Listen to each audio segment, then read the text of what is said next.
যেই হোসাইন নানার পিঠে চড়ে চল ঘোড়া চল চল ঘোড়া চল বলে, নানা যাকে আদর করে মুখের চুমা খায়, আর তুমি সেই মুখের মধ্যে লাঠি ঢুকায় বলতেছো হোসাইন তুমি শেষ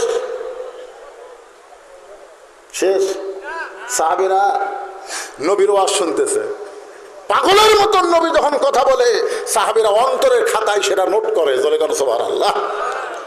পাগলের মতন যখন আলোচনা শুনতেছে, এমন সময় হোসাইন দূর থেকে বলতেছে, নানু ভাই সারাদিন খালি সাহাবীর নিয়ে থাকবা, আমাকে নিবা না? আমি একটু তোমার কাছে যাবার চাই। 1 নম্বর সাহাবী আবু বকর বলতেছে, হুযায়ফা যাও আটকা। ওই যদি এখন নবীর কাছে আসে, নবী তো লাঠি নিয়ে ব্যস্ত হয়ে যাবে, আমাকে কথা আর মনে থাকবে না, কারণ নবী নাতিকে এত ভালোবাসে। আবু বকরের কথা মতো হুযায়ফাতুল ইয়ামিন এক দৌড়ে গিয়ে হোসেনকে বুকের মধ্যে নিয়ে বলে, হোসাইন এখন তুমি নানার কাছে যাইও না, কারণ তোমার নানা এত দামি দামি ওয়াজ করতেছে আর সাহাবীরা পাগলের মতো ওয়াজ শুনতেছে, এখন নানার কাছে যাইও না। সঙ্গে সঙ্গে হোসেন চিল্লায় বলে, রে নানার সাহাবীরা, আমার নানাকে চিনো বলে আমাকে নানার কাছে যাবার দিচ্ছ না? আজকে শুনে নাও, যেই নানার ওয়াজ শুনতে তোমরা পাগল, ওই নানার চাইতে আমি কোনো অংশে ছোট না। যেই কইছে কোন অংশে ছোট না, সঙ্গে সঙ্গে ওই সাহাবীদের মধ্যে একজন ওয়াজ শুনতেছিল, তার নাম হলো আলী। জোরে কোন তার নাম কি? রাসূল বলেছে, আনা মাদিনাতুল ইলমে ওয়া আলিউ বাবুহা, আমি হচ্ছে ইলমের শহর, আলী হচ্ছে সেই শহরের দরওয়াজা। তাহলে কেমন শ্রোতা চিন্তা করেন। কিন্তু এই কথা শোনার পরে আলী আর বসে থাকলেন না, এক দৌড়ে এসে হুযায়ফার কোল থেকে হোসেনকে কায়দা নিয়ে বলতেছে, এই এই পুস্কা কার সঙ্গে তুলনা করিস? যাকে আল্লাহ তাআলা সবার উপরে সম্মান দান করেছে, জোরে বলেন সুবহানাল্লাহ। আর তুই বলিস নানার চাইতে আমি কোন অংশে ছোট না? এ মুখ দিয়ে কি আজে বাজে কথা বলিস? এই বলে মুখের উপরে এত ঠাসি মারছে, নিচের দাঁত উপরে লব কাটে গেছে। এক সময় হযরত আলী যখন হোসেনের মুখ থেকে হাতটা টান দেয়, সঙ্গে সঙ্গে হোসেন বলে, রে নানার সাহাবীরা, আগে আমি একজন সাহাবীর কোলে ছিলাম, এবার আমার বাবার কোল থেকে বলতেছি ওই নানার চাইতে আমি অনেক বড়। যেই বলছে নানার চাইতে বড়, ওই সাহাবীদের মধ্যে একজন শ্রোতা, যার নাম হলো হযরত উমর। জোরে কার নাম কি? উমর চিৎকার করে বলে, আলী রে, আমার নবীর সঙ্গে বেয়াদবি সহ্য করতে পারবো না, তোমার হোসেনকে তুমি সামাল দাও। সঙ্গে সঙ্গে আলী যখন হোসেনকে নিয়ে যাবার চায়, এমন সময় আল্লাহর নবী দাঁড়িয়ে বললেন, রে আলী, আমার কলিজাকে আমার কাছ থেকে আলাদা করিস না। বলতেছেন আমার নাতিকে, আল্লাহ রাসূল বলতেছে আমার কলিজাকে আমার কাছ থেকে আলাদা করিস না। সঙ্গে সঙ্গে হযরত আলী যখন হোসেনকে ছাইড়া দেয়, হোসেন এক দৌড়ে এসে নবীর বুকে ঝাঁপ দেয়, বলে, না না, আমি আমার জীবনের চাইতে আপনাকে বেশি ভালোবাসি। না না, আপনার ওই সাহাবী আপনার কাছে আশীর্বাদ দেয়নি, এ কারণে রাগ করে বলছি নানার চাইতে ছোট না। কিন্তু আমার বাপ কি কাম করলো দেখেন, দেখেন লব কাটা রক্ত বের করে দিছে, রাগ করে বলছি নানার চাইতে অনেক বড়। আল্লাহ রাসূল মুচকি মুচকি হাসে আর কয়, এই কথাটা তুমি একলাই বলো, আমি যখন একলা থাকবো তখন বলো। এতগুলো সাহাবীর মধ্যে বলেছো, উমর তো যে খেপা খেয়েছে, তুমি কেমনে বললা নানার চাইতে অনেক বড়? হোসেন বলতে তো হিসাব করে। ওমর কয়, হোসেন কি হিসাব আছে? হিসাব ছাড়া হোসেন কথা বলে না। ওমর বলে, হোসেন তোমার মতো ছোট্ট বাচ্চা কি হিসাব জানো? হোসেন বলে, না না, তোমার আমার মধ্যে কথা হয়, ই মাথা মারে কে? আল্লাহ রাসূল বললেন, এজলিস ইয়া ওমর, ওমর তুমি বসো, আমি একটু হিসাব শুনবো। হোসেন বলে, না না, 1 নম্বর হিসাব হলো তোমার মা আর আমার মা। বলো তো না, বলো এই দুই জনের মধ্যে কার মা বড়? নবীর চোখে দরদর করে পানি পড়তেছে। নবীর মা আমিনা জান্নাত পাবে কি পাবে না সেই গ্যারান্টি নাই, আর হোসেনের মা ফাতেমা শুধু জান্নাত পাবে না, জান্নাতি নারীদের নেত্রী হবে। আমার মায়েরা যারা পর্দার অন্তরালে বসে ওয়াজ শুনতেছেন, মা, প্রত্যেক জুমার দিনে সানি খুতবা ইমাম সাহেব মুসল্লিদের সামনে উচ্চারণ করে, সাইদুর আহলুল জান্নাত, সাইয়্যিদাতুন নিসাই আহলুল জান্নাহ, ফাতেমাতুজ জোহরা, জান্নাতি নারীদের নেত্রী হবে। সেই মেয়েটার নাম হইল ফাতেমা। জোরে কোন, ফাতেমাতুজ জোহরা। আমার মায়েরা শোনেন, নবী মাঝে মধ্যে ফাতেমার ঘরে এসে বলতেন, ফাতেমা তুই নবীর মেয়ে হওয়ার কারণে জান্নাতে যাবি, এইটা কখনোই মনে করিস না। তোর বাবা বিশ্ব নবী, এই কারণে আল্লাহ তোরে জান্নাত দিবে। ফাতেমা বলে, বাবা তাহলে আল্লাহ আমাকে কেমনে জান্নাত দিবে? রাসূল বললেন, জান্নাতে যদি যাবার চাও তাহলে আমল করে জান্নাতে যাওয়া লাগবে। ফাতেমা বলে, বাবা কি আমল? রাসূল বললেন, 4টা। কয় আমল? 4টা আমল করা লাগবে। 1 নম্বর নামাজ, 2 নম্বর রোজা, 3 নম্বর স্বামীর কথা মতো চলা, 4 নম্বর সতীত্বের হেফাজত পর্দা করা। রাসূল বলেন, ফাতেমা ওই 3টা আমল যদি কম বেশি হয় আল্লাহ মাফ করে দিবে, কিন্তু পর্দার আমল কম বেশি করা যাবে না, এটা পুরোপুরি মানা লাগবে। জয়কার কথা ঠিক কিনা? আমাদের বাংলাদেশে মেয়েরা পর্দা মানে না, পুরোপুরি মানে বাঁচা থাকতে না, মরার পরে 5 কাপড় দেয়, খাটনিটা পর্যন্ত চাদর দিয়ে ঢাকা রাখে। হ্যাঁ, ফেরেশতারা ঘুরতেছে আর বলতেছে, আল্লাহ মেয়ে মানুষ বাঁচা থাকতে গোটা আমট্ট গ্রাম ঘুরছে, পাড়ার সব মরদার চিনে, কিন্তু মরার পরে 5 কাপড় দিয়ে চাদর দিয়ে খাটনি ঢাকছে কেন? আল্লাহ বলছে যে, ফেরেশতা ওই দেশের নাম বাংলাদেশ রে, ওই দেশ বাঁচতে মানে না রে, মরার পরে মানে রে, মরার পরে মানে। আমার মায়েদের বলতেছি, নামাজ যদি একটু কম হয়, রোজা যদি ঠিক মতো রাখতে নাও পারেন, স্বামীর সবগুলো কথা যদি নাও শোনেন, পর্দার ব্যাপারে কোনো ছাড়াছাড়ি নাই। ধরে কোন কথা ঠিক কিনা? হ্যাঁ, পর্দা। মেয়েদের পর্দা হলো 1 নম্বর আমল। আমার মায়েরা যারা পর্দার অন্তরে বসে আছেন, আল্লাহ আপনাদের জন্য হুকুম করেছেন, অকরনা ফি বুয়ুতিকুন্না ওয়ালা তাবাররাজনা তাবাররুজাল জাহিলিয়াতিল উলা। আল্লাহু আকবার। মেয়েরা ঘরের মধ্যে থাকো, ঘরের পরিবেশ নিয়ে রাস্তায় আসো। জাহেলি যুগের মেয়েদের মতন সাজুগুজু করে রাস্তায় চলা চলবে না। এই হুকুম কার? আরো চলবেন হুকুম কার? আমার মায়েদের বলবো, মা আল্লাহর আইন পর্দাকে আপনারা গ্রহণ করেন। পর্দার মধ্যে যদি থাকেন, আল্লাহ আপনার পেট থেকে এমন একটা সন্তান দিবে, ওই সন্তান আল্লাহর ওলি হবে। পর্দানিশী মায়ের পেট থেকে যেই সন্তানগুলো আসবে, ওই সন্তানগুলো আল্লাহর ইসলামী আন্দোলনের সৈনিক হবে। বেপর্দা নারীর পেট থেকে যারা আসবে, তারা কোরআনের সৈনিক হতে পারবে না। ধরে কোন ঠিক কিনা? বেপর্দা নারী যারা কি না, বিশ্বব্যাপী আজকে বলবো না, বেপর্দা নারী যারা শয়তানের গোডাউন, তারা শয়তানের গোডাউন বুঝেন না? পেটের ভিতর থেকে যে মালগুলা বাড়াবে, এগুলো সবগুলো শয়তান হবে। আজকে রাস্তাঘাটে তাকায় দেখেন, মানবরূপী শয়তান কম না বেশি? রোজার দিনে হোটেলের দরজাত কালো পর্দা দিয়ে সমানে খায়। এক ছেলে আমার কয়, হুজুর 11 মাস আমার খিদা কম, রোজার মাসে এত খিদা লাগে বুঝি না। আমি বললাম, তোর মার কাছে গিয়ে বল তো কেন খিদা লাগে। তোকে আমার মা কেমনে যাবে জানবে? আরে বলেই দেখ। ও মায়ের কাছে গিয়ে বলতেছে, মা 11 মাস আমার খিদা কম, রোজার মাসে এত খিদা লাগে কেন? মা বলতেছে, তোর দাদি এই সর্বনাশ করছে। তুই যখন আমার পেটে ছিলি তখন তোর দাদি আমাকে সত্য দিল যে রোজা রাখা যাবে না, রোজা রাখলে পেটেরটা যদি শুকা যায়, এই জন্য জোর করে আমাকে রোজা ভাঙ্গাইছে। আমি রোজার মাসে খাইছি, তুইও খাইছিস।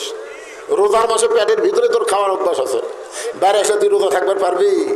এই জন্য মা যদি ভালো হয়, পেটের বাচ্চা আল্লাহর ওলি হয়, ভালো একটা সন্তান যদি চান, একটা ভালো মায়ের দরকার। জোরে কোন কথা ঠিক কিনা? আপনারা বলেন তো, হাসান হোসেন যে মায়ের পেট থেকে হয়েছে, এই মাটা কেমন? আজকে সেও আমি পুরোপুরি আপনাদের করব না। আমার মা বোনদের কথা বলতে গিয়ে বললাম, মা ফাতেমার চরিত্র গ্রহণ করা লাগবে। এমন পর্দার মধ্যে ফাতেমা ছিল, রাতের অন্ধকারেই দুনিয়া থেকে বিদায় নিয়েছে। রাতের অন্ধকারে তাকে দাফন করা হলো। দাফন করার সময় কোনো মানুষ ছিল না, একজন মানুষ তাকে দাফন করে আল্লাহর কাছে ফরিয়াদ করলেন, আল্লাহ ফাতেমা পর্দানিশী, আমি স্বামী হইয়া দোয়া করতেছি, আল্লাহ তার পর্দাকে কবুল করে নাও। এই দোয়া করার সঙ্গে সঙ্গে তাকে দেখে সামনে কয়েকটা পুরাতন কবর দেখা যায়। এই মাত্র ফাতেমার কবর দিছে, সেই নতুন কবর আর নাই। গোটা জান্নাতুল বাগে হযরত আলী দৌড়াই, ফাতেমার কবর, ফাতেমার কবর। এখনই ফাতেমার কবর দিলাম, সেই কবরটা গেল কোন জায়গায়? আল্লাহ ডাক দিল, আলী রে, ফাতেমা পর্দানিশী, আমি আল্লাহ জোহরা ডিগ্রি দিয়া ফাতেমার কবরটাকেও কিয়ামত পর্যন্ত পর্দা করে দিয়েছি। এখন মায়েরা যদি ফাতেমার সঙ্গে জান্নাতে যাবার চায় তাহলে পর্দার দরকার আছে না নাই? জোরে কান আছে না নাই? আমার মায়েদের আলোচনা এখন সমাপ্ত করে মরবো আমরা কার জন্য? মুসা বলতেছে আল্লাহ মৃত্যুকে পছন্দ করার 2 নম্বর কারণ হলো আমার মৃত্যুটা কেবলমাত্র আপনার জন্য অক্ষ করেছি।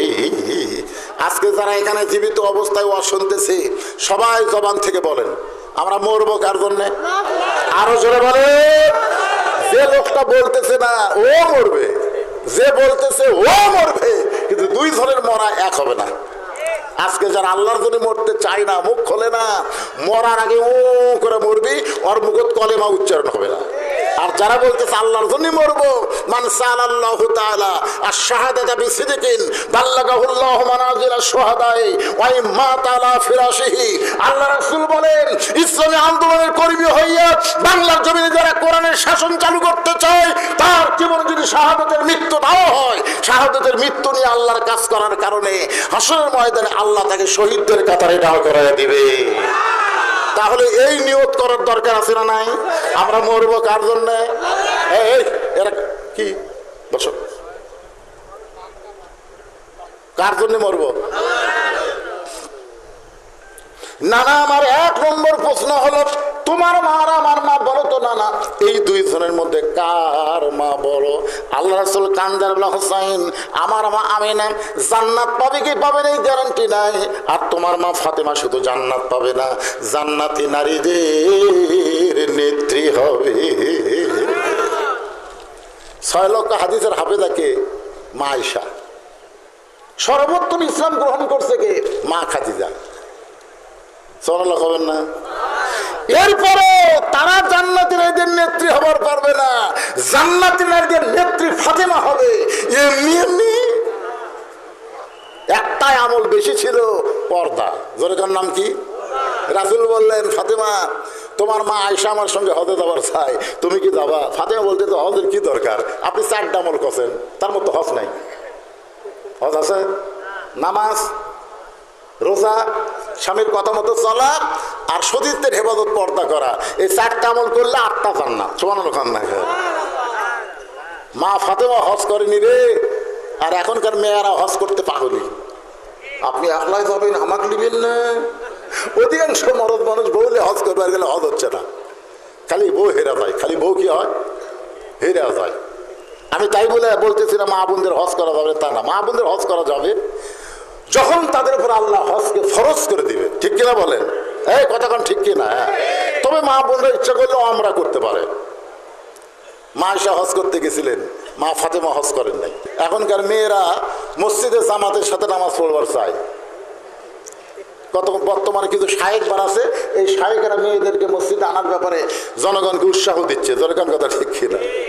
কতগুলো মরদ আর ফেসবুকে মুক্তি হয়ে বলতেছে মেয়েরা সাথে নামাজ পড়লে তো ভালোই হয়, যুবকদেরকে আর বেড়া ঘুরতে দেখা যাবে না, মসজিদে তারা নামাজ আসবে মেয়ে মানুষ দেখার জন্য। যেরকম কথা ঠিক কিনা?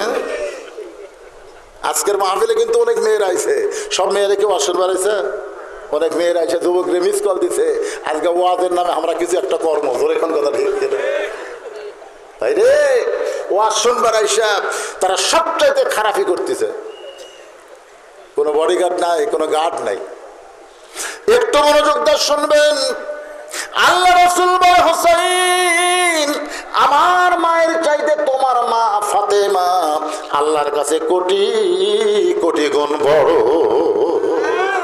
হোসেন বলে না না, আমার 2 নম্বর হিসাব হলো আপনার বাবা আর আমার বাবা, এই 2 জনের মধ্যে কার বাবা বড়? আল্লাহ রাসূল কান্দারে বলে হোসাইন আমার বাবা আব্দুল্লাহ জান্নাত পাবে কি পাবে না এই গ্যারান্টি আমি নবী দিবার পারবো না, আর তোমার বাবা আলী শুধু জান্নাত পাবে না, এই দুনিয়াতে 10 জনকে জান্নাতের সার্টিফিকেট দেওয়া হয়েছে, তার মধ্যে 4 নম্বর হলো তোমার বাবা। আমার বাবার চাইতে তোমার বাবা আল্লাহর কাছে কোটি কোটি গুণ বড়। হোসেন বলে নানা আমার 3 নম্বর হিসাব হলো তোমার নানা আর আমার নানা, এই 2 জনের মধ্যে কার নানা বড়? সঙ্গে সঙ্গে হযরত ওমর দৌড়ে এসে ওই হোসাইনকে বুকের মধ্যে নিয়ে বলে, হোসাইন রে, আমি মূর্খ মানুষ বলে বেয়াদবি করছি, কিন্তু আলী তো জ্ঞানী হইয়া তোমার মুখে ঠাসি মারলো কেন? আলী রে, এই মহান মুখে তুই কেন ঠাসি মারলি? ও বাবা হোসাইন, তোমার নানার নানা ওয়াহাব জোহরিকে দুনিয়ার কেউ চিনবে না, আর তোমার নানাকে শুধু দুনিয়ার মানুষ না, স্বয়ং আল্লাহ কোরআনে করেছেন ঘোষণা, ওয়া ইন্নাকা লাআলা খুলুকিন আযীম।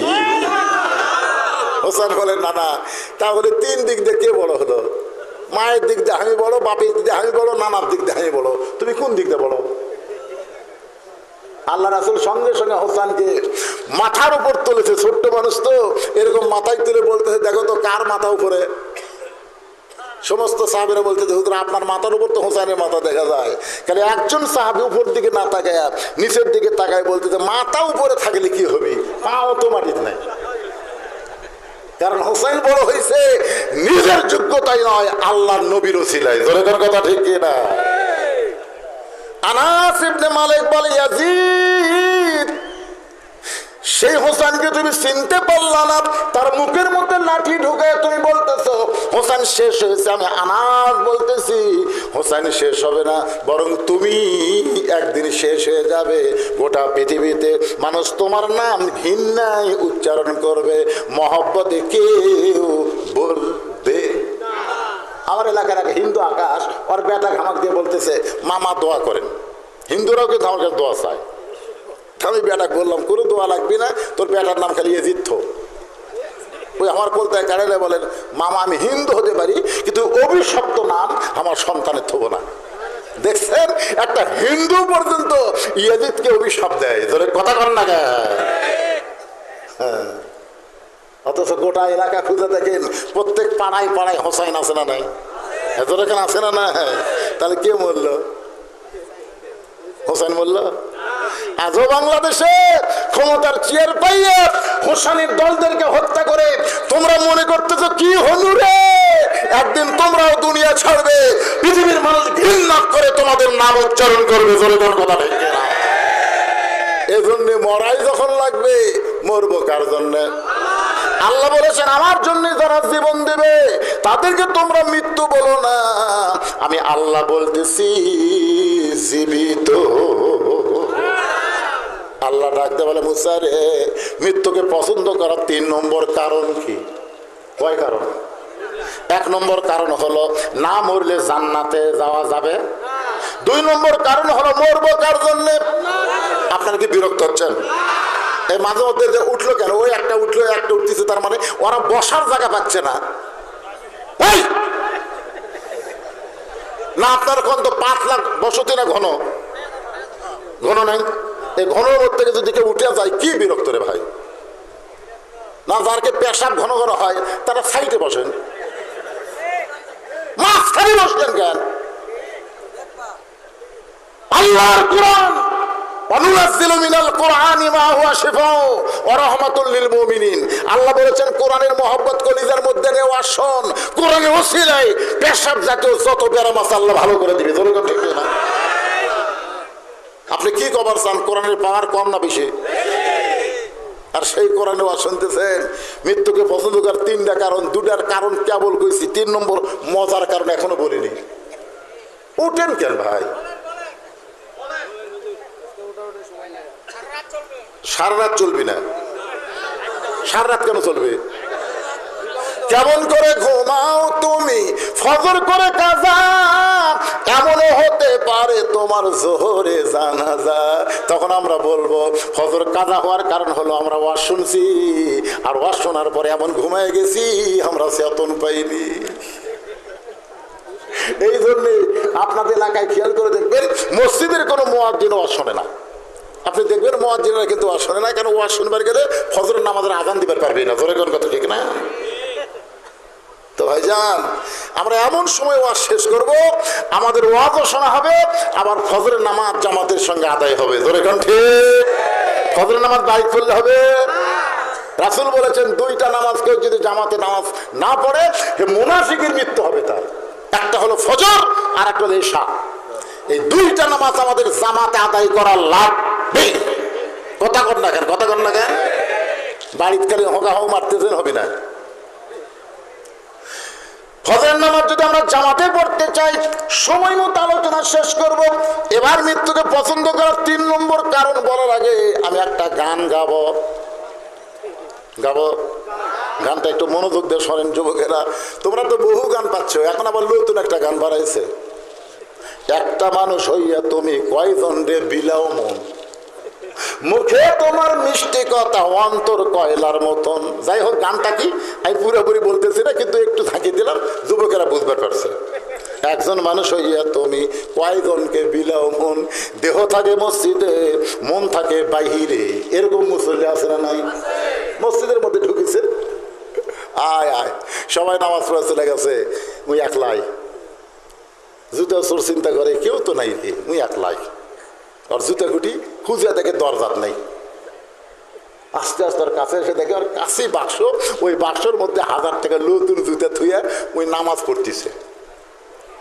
চোর মনে করতেছে 4 রাকাত সুন্নত পড়তে অনেক টাইম লাগবে, আমি এই সুযোগে জুতাটা নিয়ে যাই। ওই কেবল জুতা হাত দিতেই ওই নামাজ বাদ দিয়ে খপ করে হাত ধরছে।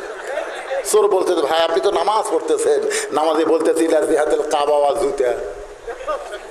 আমার মুখ আছে কাবার দিকে, চোখ আছে জুতার দিকে, তুই আমার জুতা চুরি করবি? চোর কয় আল্লাহ কে রে? আল্লাহ কয় একজন জুতা চোর, একজন নামাজ চোর।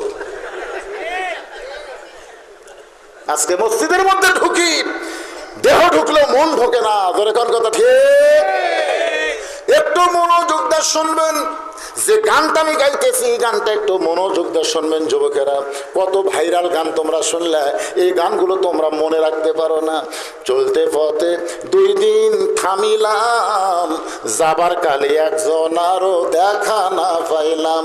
কতজনকে কত কি দিলাম, যাবার কালে একজন আরো দেখা না পাইলাম। ও আমার সাদের মালা চাই রে ছিঁড়ে, রইব না আর বেশি দিন তোদের মাজারে। ডাক দিয়াছেন, হ্যাঁ একজন কথা, বাদ বাকি দয়াল মারতেছে। ডাক দিয়াছেন আল্লাহ আমারে, রইব না আর বেশি দিন তোদের মাজারে। চলতে পথে 2 দিন, জোরে কোন কয় দিন? হায় হায়, গার কাত করে দেখতেছে। কি দেখতেছেন ভাই? কই 6 তলার ভিত দিছি ভাই রে, 4 তলা হসেরে রড বার করে থুছি, আর 2টা তলা করবার পারলেই জীবন ধন্য রে। 2 কান্দের ফেরেশতাকে আল্লাহ এই শালার কান্দ থাকবো না, আর কান্দ থেকে কি রাখবো? ওই দুনিয়ার বাড়ি দেখতেছে, একবার নিচের দিকে তাকায় না, যখন অল্প সময়ের মধ্যে কবরে যাওয়া লাগবে। ধরে কোন কথা ঠিক না? এমন আযাব দিবে রে ভাই, কবরের ওই মাটিতে গলা ফেটে রক্ত ঝরবে চিৎকারের ওই চোটেতে। কিন্তু যেদিন ডাক পড়িবে কবর মাঝে যাইতে, জোগাড় কিছু করছো বন্ধু তার মাঝে বিছাইতে। যে কোনো সময় আমাদের সামনে মৃত্যু আছে না নাই? সামনে না পিছনে? কথা কয় না। খুব মনে করতেছেন আমি মৃত্যুকে ড্যাঙ্গায় সামনে যাব। জিল্লুর রহমান যখন দুনিয়া থেকে বিদায় নিচ্ছে, ওই সময় একজন ঘোষক মাইক না বলতেছে 5 স্তরের নিরাপত্তা আছে, 5 স্তরের। Army, RAB, BGB, police, answer বাহিনী, তোমরা কি প্রস্তুত? আমি যেই বাড়িতে ছিলাম ওই বাড়িও কিন্তু মুক্তিযোদ্ধার বাড়ি, যেরকম ঠিক না। তখন এরকম রাইফেল তুলে ঠাস ঠাস করে ফাঁকা গুলি করতেছে। মুনকির নাকির বলতেছে আল্লাহ, যে হারে নিরাপত্তা দেওয়া শুরু হলো, আমরা কি ফেরত যাবো? আপনারা কি মনে করতেছেন মুনকির নাকির ফেরত যাবে? কি করবে? মুনকির নাকির কবরের মধ্যে গিয়ে 3টা প্রশ্ন করবে। একটু মনোযোগ দিয়ে শুনুন। মুসা বলতেছে আল্লাহ, মৃত্যুকে পছন্দ করার 3 নম্বর কারণ এইটা আমাদের সকল আসল কি পছন্দ করা লাগবে। যতই বাড়ি করেন গাড়ি করেন এগুলো রাইখাই কিন্তু আমাদের যাওয়া লাগবে। জোরে কোন ঠিক কিনা ভাই? গভীর রাত্রে নবী চেতনা পাইছে, রাসূল তাকায় দেখে তার বিবি খাদিজাতুল কুবরা পাগলের মতন কাঁদতেছে। আল্লাহ নবী বলে, খাদিজা আমি নবী ঘুমাই, দুনিয়ার সব মানুষ ঘুম পাড়ে, অথচ আপনি গভীর রাত্রে এমন করে কাঁদেন। খাদিজা বলতেছে, রাসূল আল্লাহ যে কোনো সময় আমার মৃত্যু হবে, আমি যে কোনো সময় মরে যাব হুজুর। মরার পর যে অন্ধকার কবরে আমাকে রাখা আসবে, আপনি বলেছেন সর্বশেষে যে ব্যক্তি কবরে যাবে কবরের ঘরে তাকে 50,000 বছর থাকা লাগবে।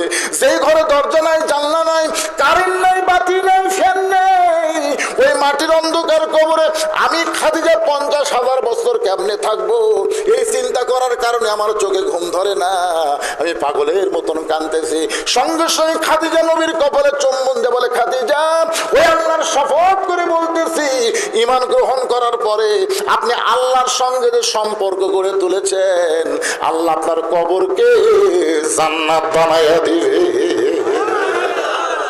কি বুঝলেন? কি বুঝলেন?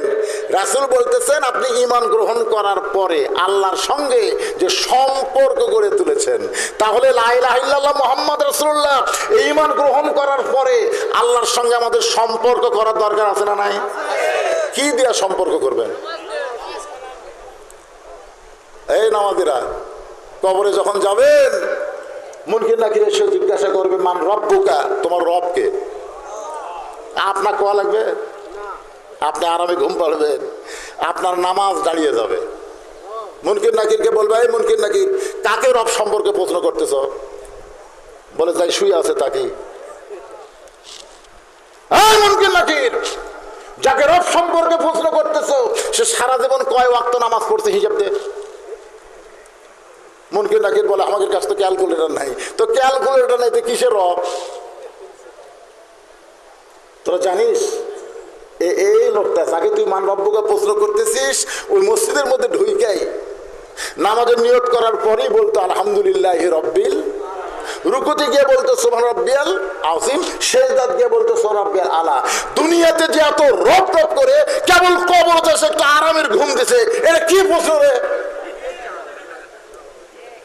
মুনকির নাকির বলে, আল্লাহ তোমার বান্দাকে মান রব্বুকা প্রশ্ন করার কারণে নামাজ যে খেপা খেপছে, আমরা কি করব? আল্লাহ বলতেছে নামাজ না কবর আইছে, তার রবের উত্তর হয়ে গেছে। আজকে কারা কারা ঈশার নামাজ পড়েননি? না আমি বলতেছি না, হাত তোলেন, সেটা বলতেছি না। আপনাকে বিবেক আছে না নাই? সবচাইতে বড় আদালতের নাম কি? সেই বিবেককে প্রশ্ন করেন। আপনি ইচ্ছা করে এশার নামাজ না পড়ে ওয়াজ শুনতেছেন, ফজর আগে যদি আপনার মৃত্যু হয়, রাসূল বলেছেন মান তারাকা সালাতু মুতাম্মিদান ফাকাত কাফারা, ইচ্ছা করে এক ওয়াক্ত নামাজ যে বাদ দিল আল্লাহর সঙ্গে কুফরি করলো। নিজের বিবেককে প্রশ্ন করেন। ভাই এশার নামাজ না পড়ে আপনি বিছানায় ঘুমাতে যান, একটু মনোযোগ দিয়ে শোনা লাগবে। রাসূল বলেন, খাদিজা ওই আল্লাহর শপথ করে বলতেছি, ঈমান গ্রহণ করার পরে আপনি আল্লাহর সঙ্গে যে সম্পর্ক গড়ে তুলেছেন, আল্লাহ আপনার কবরকে জান্নাত বানায় দিবে। ঈমানের পর আল্লাহর সঙ্গে সম্পর্ক করতে গেলে 1 নম্বর ইবাদতের নাম হলো নামাজ। জোরে বলেন, নাম কি? এই 5 ওয়াক্ত নামাজ আমাদেরকে আদায় করা লাগবে। মসজিদের পাশে মাহফিল, এত সুন্দর মসজিদ, পুরাতন মসজিদ, এই মসজিদটা শুধু বানাইলে হবে না, মসজিদ ভরান লাগবে। ধরে কোন কথা ঠিক? বর্তমান প্রধানমন্ত্রী 564টা মসজিদ বানা দিছে। পৃথিবীর কোন প্রধানমন্ত্রী এত মসজিদ বানায়নি যেটা বাংলাদেশের প্রধানমন্ত্রী বানালো। আপনার বলেন তো, এতগুলো মসজিদ না বানায় যদি সিনেমা হল বানা দিত, কথা কন না কেন? পারত না? এবার ঈদে 10টা ছবি মুক্তি পাশে, হল পায়নি, খালি শাকিব খানের রাজকুমার পাশে, বাদ বাকি পায়নি। আগে 600টা হল ছিল, আর এখন হলের সঙ্গে মাত্র 90টা। আস্তে আস্তে সিনেমা হল ভাঙ্গা মানুষ মার্কেট বানাচ্ছে, মানুষ মসজিদ বানাইছে। আমি শুনলাম নরসিংদীতে এক সিনেমা হল এখন মাদ্রাসা বানাচ্ছে। ধরে কেন? এক সময় সিনেমা হতো, আজকে সেখানে মাদ্রাসা হচ্ছে। তার মানে কি বুঝতেছেন? প্রধানমন্ত্রী মসজিদ বানাইছে, বানায় বাংলার মুসলমানকে দেখা দিছে। মসজিদ শুধু বানাইলেই হবে না, মসজিদে নামাজের দরকার আছে না নাই? মডেল মসজিদ চায় থাকে আমাকে দেখতেছে, আমরা যাওয়ার সঙ্গে আসসালাম মসজিদ থাক, আপনাকে আক্কেলপুরেই দেখবেন এই সোনার ভিতর দিয়ে আসতে একটা মসজিদ আছে না নাই? হ্যাঁ হ্যাঁ, কি মসজিদ! আমি ওদের গাড়ি থামে দেখি, আমি প্রধানমন্ত্রীকে অনুরোধ করব, খালি মসজিদ বানালে হবে না, এই মসজিদ ভরানোর একটা ব্যবস্থা করা লাগবে। তোর এখন কথা ঠিক, আল্লাহ কোরআনে বলেছে আল্লাযীনা ইম্মাক্কান্নাহুম ফিল আরদ, মুসলমানের মধ্যে কাউকে যখন ক্ষমতা দেওয়া হবে, মুসলমানের মধ্যে কেউ যদি প্রধানমন্ত্রী হয়, তার ১ নম্বর দায়িত্ব হলো পদ্মা সেতু নির্মাণ করা, ১ নম্বর দায়িত্ব হলো ৫৬৪ মসজিদ করা, ১ নম্বর দায়িত্ব হলো আটো রাস্তা ওসার করা, 4 লাইন রাস্তা করা। এগুলো একটাও ১ নম্বর দায়িত্ব না। ১ নম্বর দায়িত্ব হলো আকামুস সালাত, নামাজ কায়েম করা। জোরে কথা ঠিক কিনা? আজকে প্রধানমন্ত্রী যদি ঘোষণা করে এত সুন্দর মডেল মসজিদ বানানো হয়েছে, আযান দেওয়ার পরে মুসলমান দাবি করে, অথচ মসজিদের মধ্যে ঢোকে না, ওই জালেমদেরকে ধরো, ওদের পাছার কাপড় খুলে 5টা করে বাড়ি মারো। আপনারা বলেন তো সবচাইতে বড় জালেমকে? আযান শোনার পরে মুসলমান দাবি করে, নামাজ পড়ে না, এর চাইতে বড় জালেম আর দুনিয়াতে নাই। কথা কন না? পুলিশদেরকে বলতেছে ওই আযান দেওয়ার সময় যারা বাহিরে ঘুরতেছে ধরে পাছার উপর 5টা করে বাড়ি বসাও। আজকে আমি পুলিশ ভাইকে বলবো, আলেমদেরকে না ধরে জালেমদের ধরেন। ধরে কথা ঠিক না? উল্টা হয়ে গেছে, উল্টা হয়ে গেছে। জালেমদের না ধরে আলেমদের ধরতেছে। আপনি কি মনে করতেছেন খালি সরকারি আইন করে দেখো 5টা করে বাড়ি বসালে মুয়াজ্জিন আযান দেওয়া লাগবে? আযানের আগেই খালি ঘড়ি দেখবি। আমি সরকার প্রধানকে বলবো, শুধু মসজিদ বানালে হবে না, আল্লাহর সঙ্গে সম্পর্ক গড়াইতে গেলে আমাদের যুবকদেরকে নামাজ আদায় করা লাগবে। হয়তো বলতেছেন হুজুর যুবক বয়সে কেন? আর নামাজ এমন একটা ইবাদত ভাইজান, এইটা সব বয়সে হয় না। নামাজটা ধরতে হবে 7 বছর থেকে তালিম, আর 10 বছর থেকে জোর করে। এই নামাজটা যদি আদায় করতে পারেন, সম্পর্ক হবে কার সাথে? রাসূল বলে, খাদিজা ওই আল্লাহর শপথ করে বলতেছি, ঈমান গ্রহণ করার পরে আল্লাহর সঙ্গে সম্পর্ক করেছেন, আল্লাহ আপনার কবরকে জান্নাত বানায়া দিবে। খাদিজা বলতেছে, ইয়া রাসূলুল্লাহ, আমার বিশ্বাস আমার কবর আল্লাহ জান্নাত বানায় দিবে, কিন্তু হুজুর আপনার কাছে যদি কিছু চাই আপনি কি আমার দিবেন না? রাসূল বলে, খাদিজা নাউজুবিল্লাহ, 3 বার বলো নাউজুবিল্লাহ, নাউজুবিল্লাহ, নাউজুবিল্লাহ। নবী বুঝাই দিলেন, কেউ যদি কিছু পাবার চাও, আল্লাহ ছাড়া নবীর কাছেও চাওয়া চলবে। আল্লাহর ধন নবীরে দিয়ে, আল্লাহ আছে গায়েব হইয়া, নবীর ধন খাজানিয়া শুয়ে আছে আজমিরে, কেউ ফিরে না খালি হাতে, খাজারে তোর দরবারেতে। ইয়াকা নাবুদু ওয়া ইয়াকা নাস্তাইন। নামাজের মাধ্যমে বান্দার সম্পর্ক আল্লাহর কাছে এমন হবে, ওই বান্দা জীবন দিবে কিন্তু আল্লাহ ছাড়া অন্য কারো কাছে সাহায্য চাবে না। জোরেকার কথা ঠিক কিনা? একমাত্র সাহায্য করার মালিক কে? ফিলিস্তিনি মুসলমান প্রতিদিন মসজিদে যায়, কেউ নামাজ আদায় করার পারে, আর কেউ দুনিয়া থেকে বিদায় নেই, প্রতিদিন যায়। ঈদের দিনেও গুলি করা হলো, 122 জন ফিলিস্তিনি মুসলমানকে ওরা হত্যা করলো। এরপরেও মুসলমান কিন্তু যাওয়া বন্ধ করে দেয়নি। কেন যাচ্ছে? কেউ আদায় করতেছে নামাজ, আর কেউ আল্লাহর কাছে পৌঁছে যাচ্ছে। ধরে এখন সুবহানাল্লাহ। একটু মনোযোগ দেন। খাদিজা বলে, রাসূলুল্লাহ আপনি 3 বার নাউজুবিল্লাহ বলার কথা কেন বললেন? 3 বার নাউজুবিল্লাহ বলার কথা কেন বললেন? রাসূল বলে, খাদিজা আল্লাহ ছাড়া নবীর কাছে চাওয়া চলবে না। খাদিজা বলে, হুজুর আপনার কাছে এমন একটা জিনিস চাই, সেইটা আল্লাহর দেওয়ার মতন ক্ষমতা নাই। নবী শুনকে বলে, খাদিজা আপনি আমার কাছে কি চান যেটা আল্লাহ দিবার পারবে না? খাদিজা বলে, হুজুর আপনি দীর্ঘ 37 বছর পর যখন গাড়ে সুরের মধ্যে ঢুকলেন, ওই গাড়ে সুরের মধ্যে আপনি একটা সাধনা করলেন, ওই সাধনা করার পরে আল্লাহ তাআলা কোরআনের 5টা আয়াত প্রথম আপনার উপর নাজিল করলো। প্রথম কোরআনের 5টা আয়াত, জোরে বলেন কয় আয়াত? খেয়াল করেন, হুজুর আপনি আর গাড়ির সুরের মধ্যে যান, গাড়ির হীরার মধ্যে যান নাই, সাবালে নূরের মধ্যে আপনি যান নাই। আপনি আসার পরে আমি খেয়াল করে দেখলাম আপনি পরনের যে জুব্বাটা, যেই জুব্বা পরা অবস্থায় ফেরেশতা জিবরাইল আপনার সঙ্গে কোলাকুলি করছে, যেই জুব্বা পরা অবস্থায় আল্লাহ তাআলা আপনার উপর কোরআন আয়াত নাযিল করছে, ওই জুব্বাটা আপনি যত্ন করে রাইখা দিয়েছেন। আমার মনে বড় আশা আমি মরে যাওয়ার পর এই জুব্বাটা আমার কাফনের কাপড় দিয়ে দিবেন। হুজুর এই জুব্বাটা যদি কাফনের কাপড় পায়, আমার বিশ্বাস কবরের কোনো আযাব এই খাদিজার দেহ স্পর্শ করবে না। কারণ এই জুব্বা সাধারণ কোনো জুব্বা না, ওই জুব্বার সঙ্গে আল্লাহর কোরআনের সম্পর্ক রয়েছে। মুসা বলতেছে আল্লাহ মৃত্যুকে পছন্দ করার 3 নম্বর কারণ, এই কারণ বলবার জন্য একটা গান গাইছি। গানটা আপনারা বুঝবার পারছেন কিনা জানি না, ভাইজান একটু মনোযোগ দিয়ে শুনবেন। ওই 3 নম্বর কারণ বলার আগ দিয়া আমি মা খাদিজাকে আপনাদের সামনে উপস্থাপন করে খাদিজা বলতে যে হুজুর যার সাথে কোরআনের সম্পর্ক আছে তার দাম বেড়ে যায়। আমি সেই কোরআনের পরশের জুব্বাটা আমার কাফনের কাপড় হিসাবে দিবার চাই। আপনারা বলেন তো এই কোরআনের সম্পর্ক যার সাথে তার দাম কম না বেশি? বেশি। একই কাজের কাঠ দিয়ে 3টা জিনিস বানাচ্ছে, একটা হলো খাট, একটা সোফা আর একটা রেহাল। আপনারা বলেন তো 3টার মধ্যে দাম বেশি কার? রেহালের।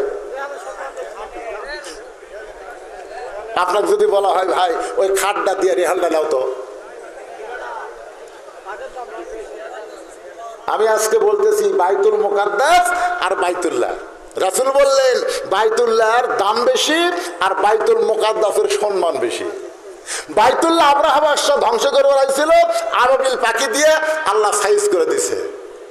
আর বাইতুল মুকাদ্দাস ইহুদিরা দখল করবার চায়, এ পর্যন্ত আল্লাহ আবাবিল পাখি পাঠায়নি, 32,000 ফিলিস্তিনকে তারা হত্যা করেছে। ধরে কথা বল না কেন?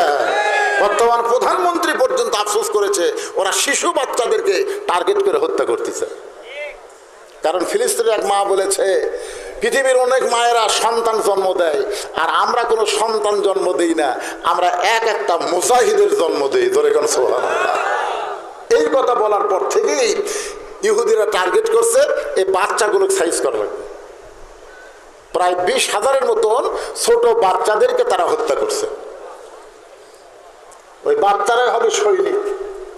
আর আমাদের বাচ্চাগুলো সব মোবাইল দিয়ে ভাত খায়, মোবাইল ছাড়া কান্না বন্ধ হয় না। ধরে কোন কথা কর না কেন? আমাদের গুলো মাল হচ্ছে মাল। এরা বড় হলে কি হবে আল্লাহ ভালো জানে। কি 7 বছর থেকে নামাজের তালিম দেওয়া লাগবে। রাজি আছেন? কতক্ষণ রাজি আছেন?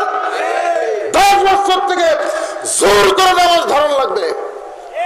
আপনি যদি আপনার সন্তানকে নামাজ ধরাবার পারেন, ওর হাতে যতই 4G 5G মোবাইল দেন, ওই কোনোদিন অশ্লীল ভিডিও দেখবে না। দরজা বন্ধ করে দেখবার চাইলে ইমান বলবে পাগলা তোর বাপ মা ঘুমালে কি হবে, আল্লাহ ঘুমায়নি রে। কি করতেছে? একমাত্র নামাজই পারে মানুষকে যাবতীয় খারাপি থেকে বাঁচাই দিতে। তাই আমাদের যুবকগুলোকে নামাজি বানানোর দরকার আছে না নাই? দরকার আছে না নাই? প্রধানমন্ত্রীকে আমি ধন্যবাদ দিব যে শুধু মসজিদ বানান না, মসজিদে মুসল্লি ভরার একটা আইন করার দরকার আছে। আইন করলে সবই হয়। করোনা যখন আইছিল আমরা সারা জীবন ওয়াজ করছি 3 জায়গায় ফাঁক রাখা যাবে।